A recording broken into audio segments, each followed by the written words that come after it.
Mga kwento ni Felmo.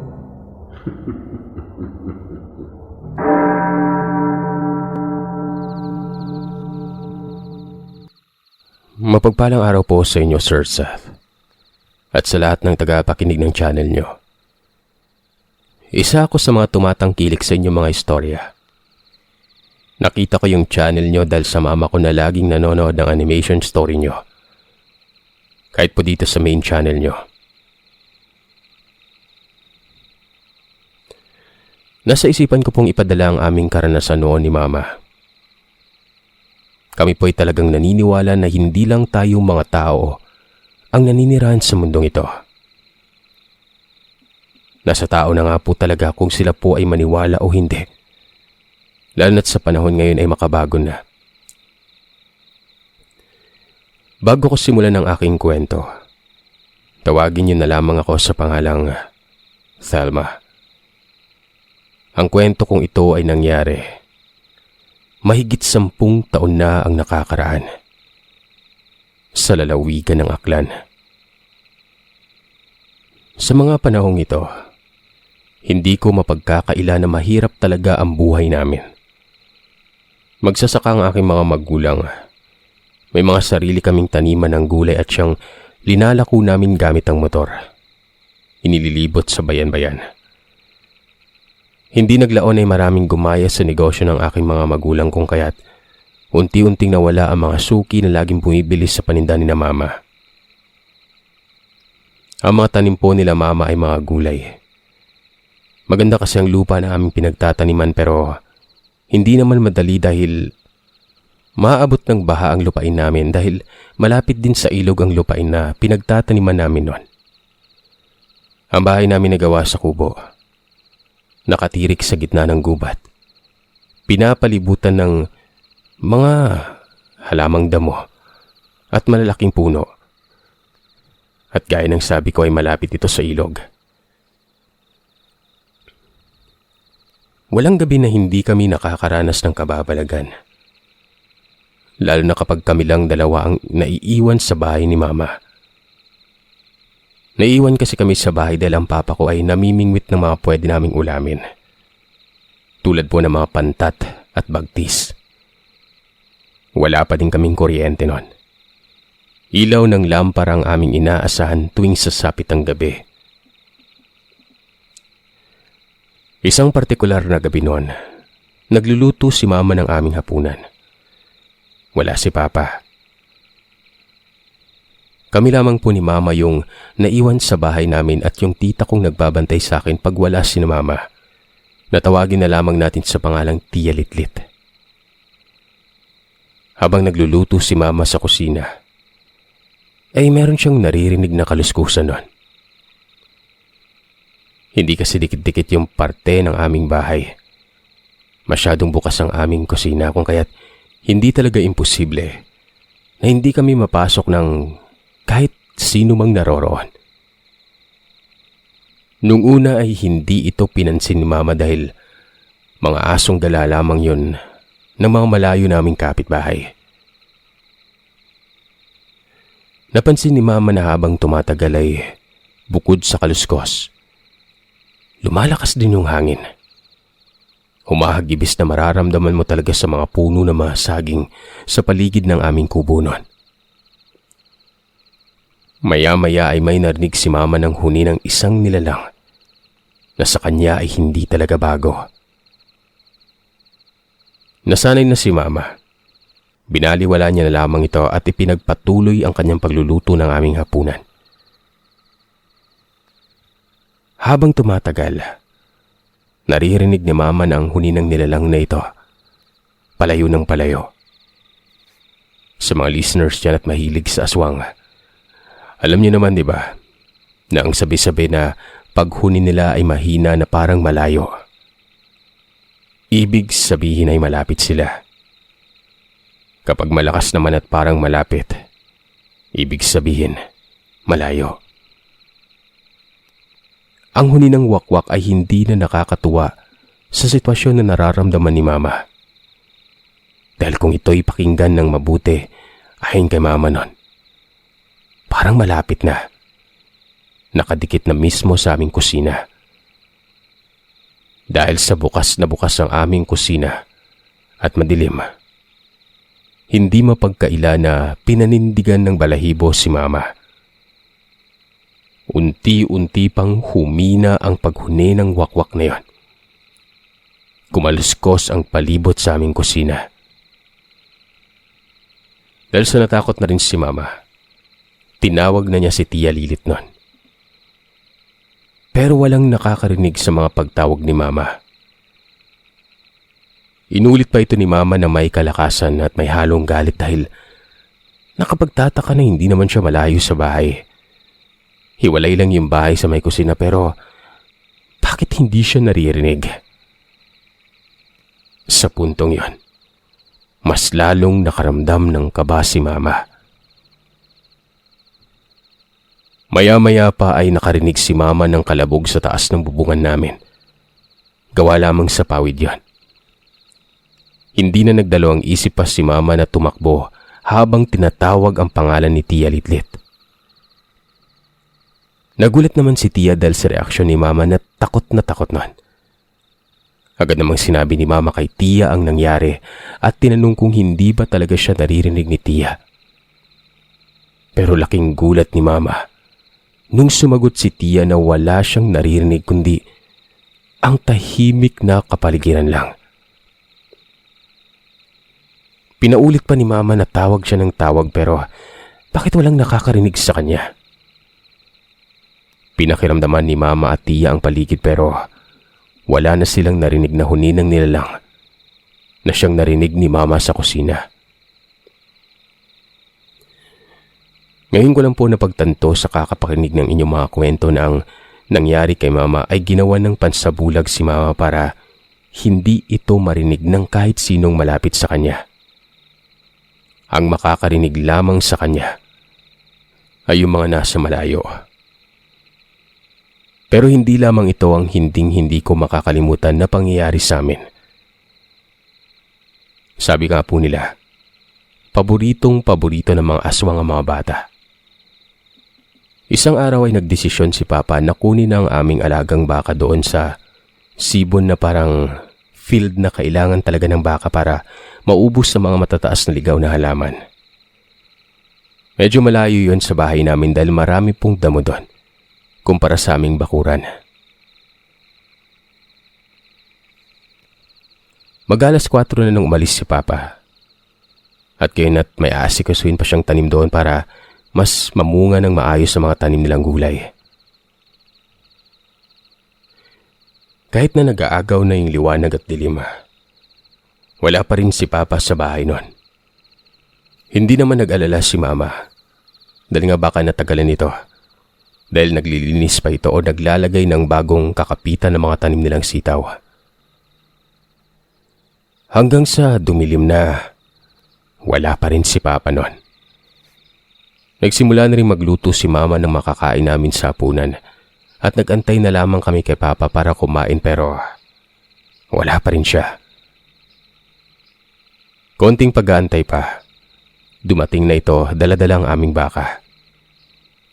Doon ay inihain na ni Mama ang pagkain sa itaas ng bahay namin para sana kumain kami. Nang bigla kaming nakarinig ng pagtaluskos.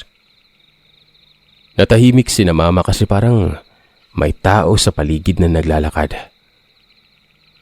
Ganun kasi talagang naririnig nun.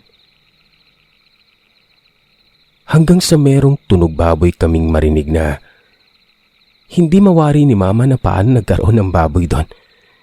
Wala naman kaming alaga kundi baka at manok lang. Kung papakinggan mo ang tunog ay doon nang gagaling sa kusina. Lalo na't hindi dikit-dikit ang parte ng aming bahay. Tuloy-tuloy ang pagtunog ng baboy at biglang yumanig ang bahay kubo namin nun. Napasigaw naman si Mama sa gulat. Umiyak ako dahil sa kaba na may tao talagang sumampa sa bahay namin. Maya-maya pa ay may naramdaman kaming pumasok sa loob ng bahay. Sa likod dumaan sa may kwarto namin. Doon ay hindi ko makakalimutan nang makita ko ang isang figura ng isang tao na tumatalon-talon sa loob ng kwarto. Namumula ang mga mata. Nagpapalipat-lipat kami ni Mama ng pwesto para makapagtago sa nilalang. Yung takot namin, Sir Seth, ay parang isa kaming statwa na hindi kami halos makagalaw sa kinaroroonan namin ni Mama noon. Lalo na't parang masisira ang aming kubo sa kakatalon-talon ng nilalang na ito. Nagdesisyon si Papa na tagain ng nilalang. Sinabi ni Papa na dadaan daw siya sa likod ng bahay dahil iniwan niya ang kanyang palakol sa may kusina noon. Doon niya ito sinasabit para madaling makuha sa taniman. Habang papunta doon si Papa ay mas lumakas ang kaba at paghugulgol namin ni Mama dahil sa takot na baka si Papa naman ang atakihin ng nilalang na ito. Dahil sa plano na susukob ito. Likas po kasi na matapang si Papa ko kaya kung kaya't wala talaga itong inuurungan. Laking pagtataka namin noon. Kasi kalampag lang ng kalampag ang nilalang pero hindi kami inaatake. At parang may pumipigil sa kanya para lapain kami ni Mama. Maya-maya ay may narinig na naman kaming hiyaw ng baboy na parang kinatay nun. Dito ay lumundag ang nilalang palabas sa kubo namin. Nakita ni Mama na hinabol ito ni Papa. Dala-dala ang palakol pero sa madilim ang paligid ay hindi na nakita ni Papa ang nilalang na kanina lang ay sa loob ng aming munting bahay. Ayon kay Papa, naabot umano ng palakol niya ang likod ng nilalang. Hindi umano inaasahan ng nilalang ang kanyang pag-atake. Kung kaya't pinagmumura ito ni Papa noon at siya ring paglundag niya palabas ng aming bahay matapos siyang matamaan ng palakol na yon. Kinaumagahan ay nakita ko na may nilalampaso si Mama na dugo sa aming kwarto. Medyo masangsang ang amoy. Naikwento din ni na Mama kina Tito Edgar ang nangyari sa kapitbahay namin. Bali-balita daw na may bagong yanggaw na aswang ang nananalasa kung kaya siguro napakatapang na umakyat sa bahay at magpakita sa amin nun. Ayon pa kay Tio, baka umano nasundan si Papa ng nilalang at naintriga ito. Baka umano nabanguhan ang yanggaw na aswang sa amoy ko na siyempre bata. Kaya tinangka niyang pumasok ng bahay namin nang walang pagdadalawang isip. Wala pa siyang kaalam-alam sa mga nangyari sa kanya. Basta-basta na lamang ito umaatake. Hanggang ngayon, medyo sariwa pa rin sa aking alaala ang nangyari nun. Nasa lungsod na kami ngayon, malapit na sa Kalibo kung saan dinadaos ang ati-atihan. Ang papa ko naman ay may iba na ring pamilya kaya kami na lamang ni Mama ang nagsasama sa isang bubong. Marami pa akong kwentong ipapadala sa inyo. Mga karanasan ng mga kakilala ni Mama at ng mga kalulolohan ko.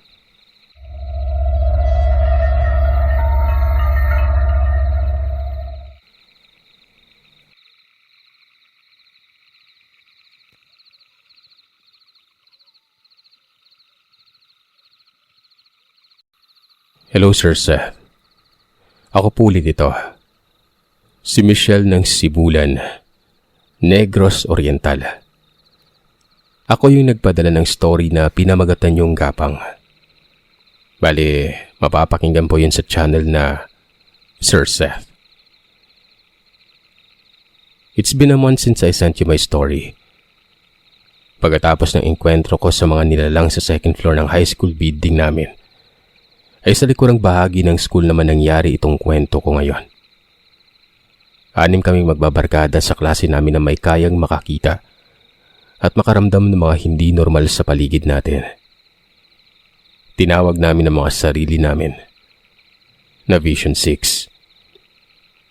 Sa subject naming TLE ay gardening ang aming topic at grupo-grupo kaming naka-assign sa tig-2 plant rows Kada 5 members at ang naka-assign sa amin ay yung malapit sa old open hall na malapit na sa fence sa pinakalikuran ng eskwelahan.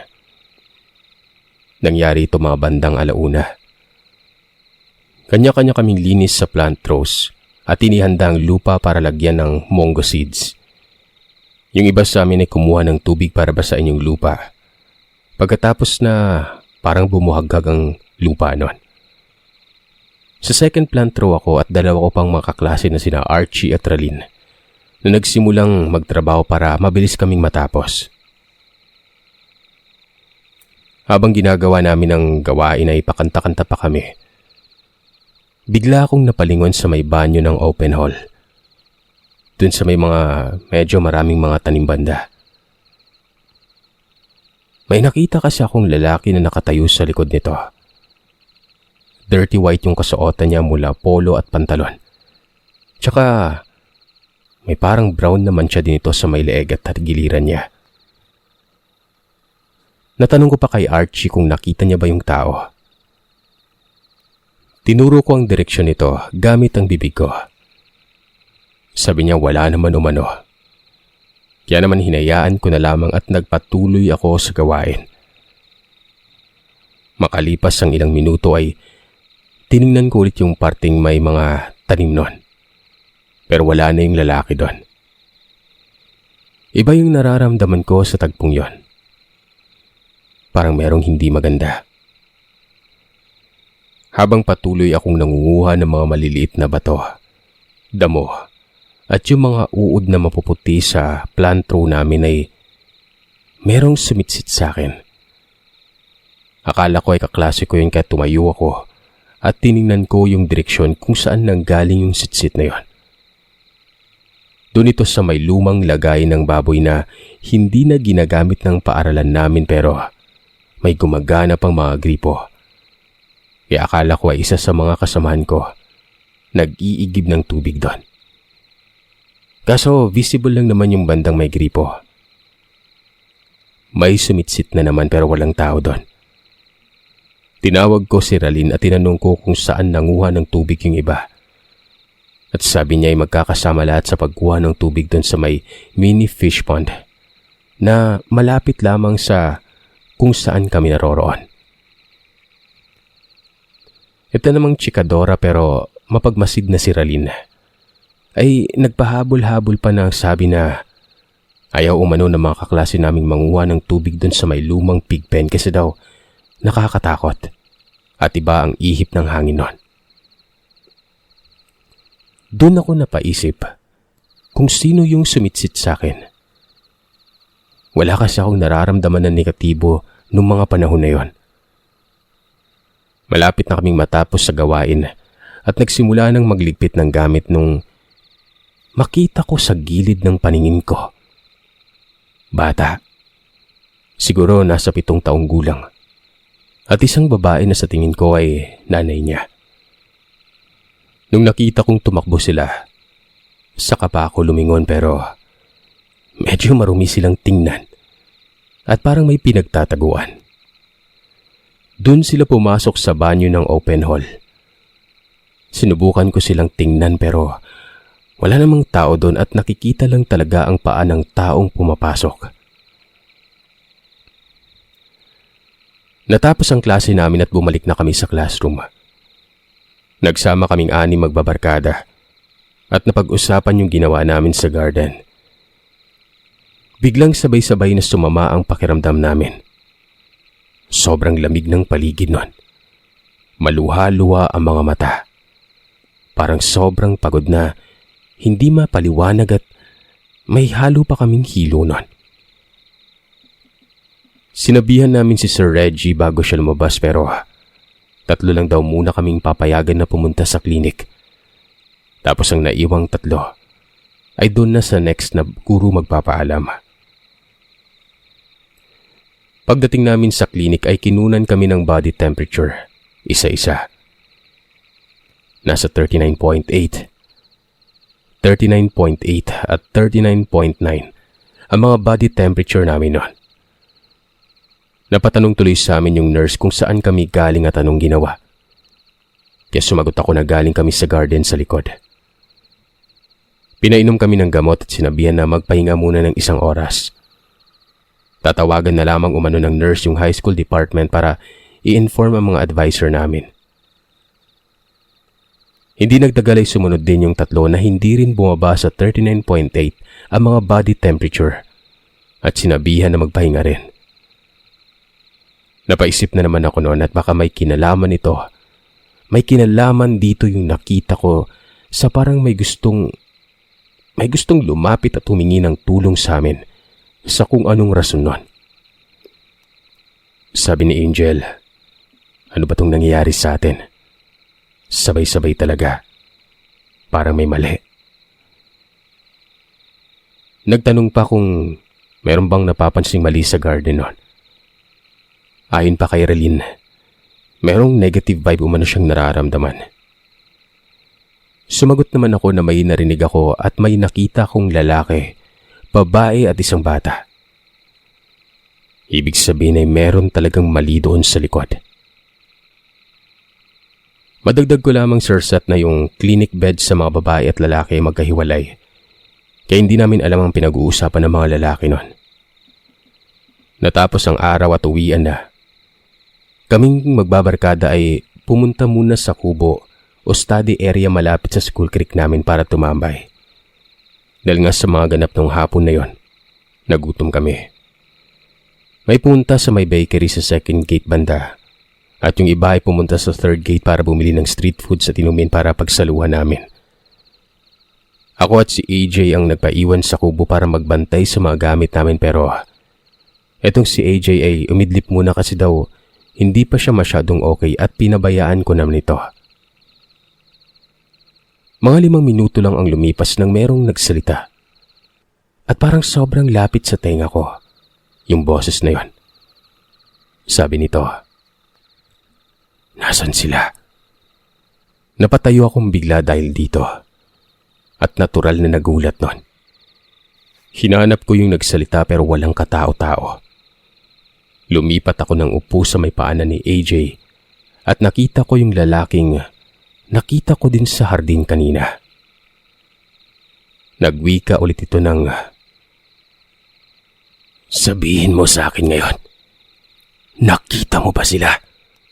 Nagtago ba sila?" Sobrang galit yung pagkakasabi niya nun. Lumakas din yung hangin na imbis konti o saktong hangin lang. Para kaming binugahan ng ilang electric fan nun. Sino ba sila? Sino bang hinahanap mo? Tugon ko sa tanong niya.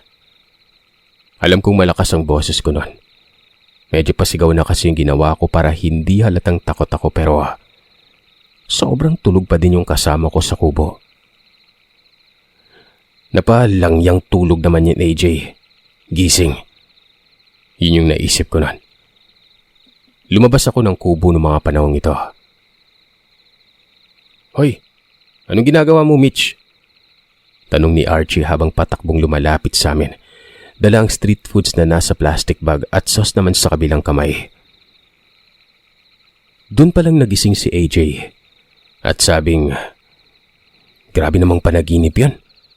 Nakakatakot yung tao, uy. Uy, pagkain."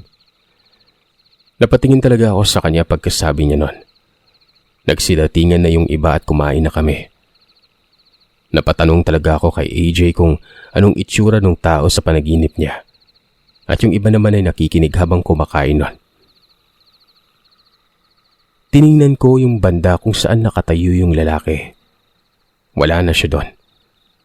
Yung iba din pala ay may naramdaman sa hardin pero binaliwala lamang nila kasi wala din naman daw silang nakita. Naramdaman lang. At dali-dali nilang ginawa yung task para makapagstay sa ilalim ng silong. Dahil sa sobrang tirik ang araw doon.